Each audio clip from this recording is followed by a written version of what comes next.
Assalamualaikum warahmatullahi wabarakatuh. Hari ini kita berjumpa lagi untuk belajar tematik, tema 1, subtema 2.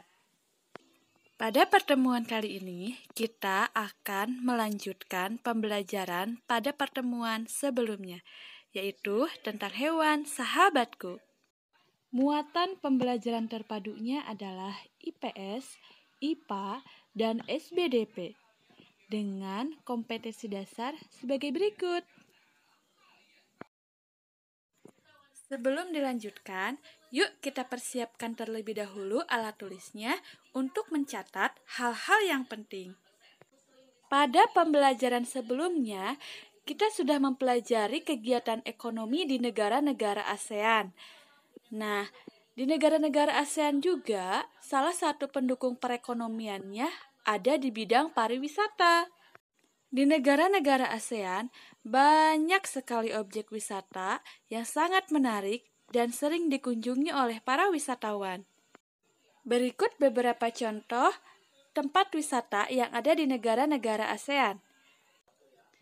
Objek wisata yang pertama adalah Angkor Wat.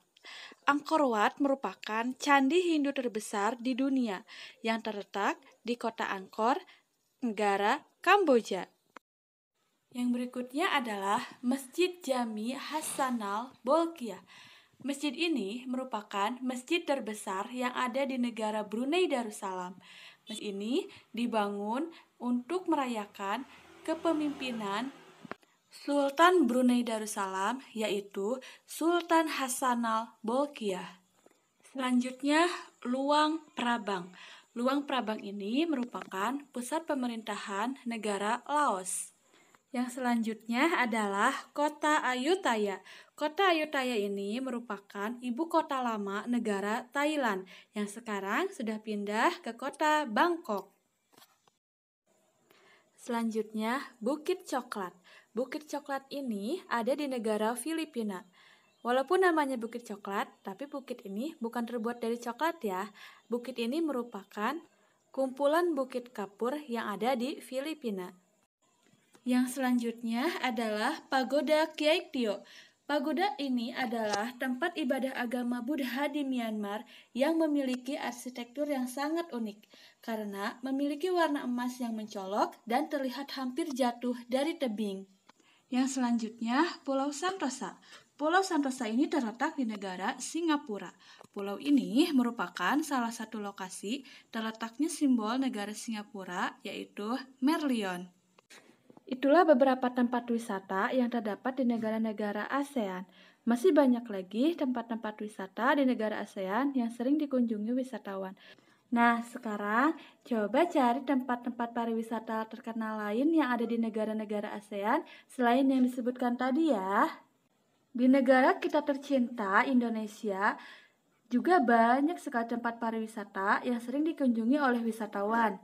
Salah satunya adalah Pulau Komodo. Pulau Komodo adalah sebuah pulau yang terdapat di Nusa Tenggara. Pulau Komodo ini adalah habitat asli dari hewan komodo. Komodo adalah hewan yang berkembang biak dengan cara ovipar atau bertelur. Komodo ini memiliki kulit yang bersisik berwarna abu dan moncongnya yang lancip. Spesies hewan melata ini sekarang terancam punah karena disebabkan oleh kegiatan pemburuan yang tidak bertanggung jawab. Mereka memanfaatkan kulit-kulit komodo untuk pembuatan tas, dompet, atau yang lainnya. Selain komodo, hewan yang lainnya yang sering diburu oleh orang yang tidak bertanggung jawab yaitu gajah.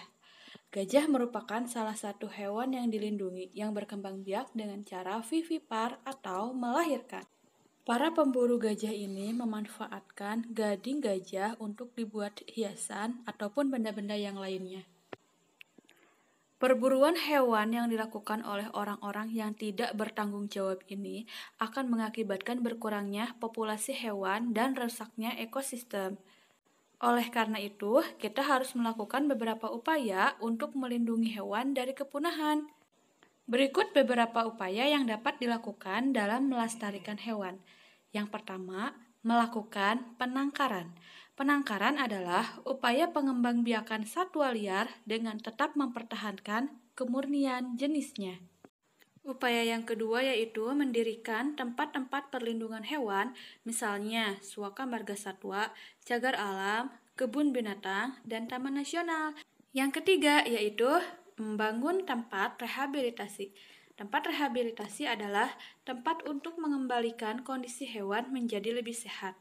Pembangunan tempat rehabilitasi ini diperlukan untuk mempertahankan kehidupan hewan dan tumbuhan. Yang keempat, menetapkan status pada hewan yang terancam punah supaya tidak terjadi perburuan terhadap mereka. Hal ini harus diikuti oleh langkah tegas perlindungan dari undang-undang. Yang kelima, melakukan budidaya. Budidaya terhadap hewan merupakan upaya pengembangbiakan yang dapat menjadi upaya pelestarian terhadap hewan tersebut. Dan upaya yang terakhir adalah melestarikan hutan. Reboisasi sangat perlu dilakukan untuk memperbaiki kondisi hutan. Selain itu, tebang pilih dapat diterapkan agar hutan dan makhluk hidup di dalamnya tetap lestari. Karena kondisi hutan yang baik menjadi tempat yang baik dan nyaman bagi hewan untuk tinggal juga untuk berkembang biak. Mari kita jaga kelestarian hewan, khususnya yang ada di sekitar kita, dengan cara yang sangat mudah terlebih dahulu. Salah satu contohnya yaitu dengan cara merawatnya agar dapat tumbuh dan berkembang biak dengan baik, dan tidak mencelakai hewan. Sekarang, coba kalian ceritakan upaya kalian dalam melestarikan hewan yang pernah kalian lakukan. Hewan merupakan bentuk yang paling banyak ditirukan dalam membuat sebuah patung. Di Indonesia, banyak patung hewan yang dijadikan sebagai simbol suatu tempat. Salah satunya yaitu di kota Surabaya. Simbol patung di kota Surabaya ini merupakan gabungan dari patung dua hewan, yaitu hewan hiu dan buaya. Dalam membuat patung, sebelumnya kita harus merancangnya terlebih dahulu supaya patungnya terlihat lebih bagus, lebih indah, dan sesuai dengan keinginan. Adapun tahapan-tahapan dalam merancang sebuah patung, yang pertama membuat sketsa. Sketsa adalah gambar kasar yang bersifat sementara dan biasanya dibuat menggunakan pensil. Misalnya, jika kita akan membuat patung bebek, misalnya, kita harus membuat gambar sketsanya terlebih dahulu. Yang kedua, memilih alat dan bahan. Siapkan alat dan bahan yang akan digunakan terlebih dahulu. Alat dan bahan yang biasa digunakan untuk membuat patung terdiri dari dua jenis. Ada bahan yang lunak seperti tanah liat, plastisin, gips, dan semen, serta ada juga bahan yang keras, yaitu seperti kayu dan batu marmer. Selanjutnya, tahapan yang terakhir dalam merancang sebuah patung yaitu memilih teknik dalam pembuatan patung. Yang pertama, teknik membutsir. Membutsir ini adalah kegiatan membuat patung dengan cara meremas-remas bahan yang akan digunakan untuk membuat patung dengan tangan saat bahannya masih lembek. Teknik mencetak. Teknik mencetak dengan cara menuangkan bahan pada cetakan. Teknik memahat yaitu cara membuatnya dengan membuat cekungan atau tonjolan yang akan membentuk pola tertentu dengan cara dipahat atau ditatah. Yang terakhir dengan teknik konstruksi yaitu cara membuatnya dengan cara menyusun bahan dengan kerangka ataupun dengan tidak menggunakan kerangka.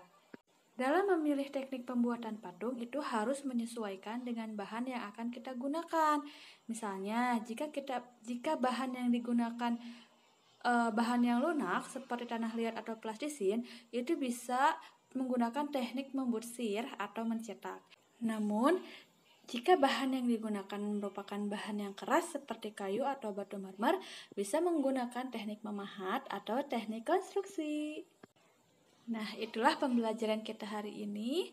Semoga bermanfaat untuk kita semua. Tetap semangat. Wassalamualaikum warahmatullahi wabarakatuh.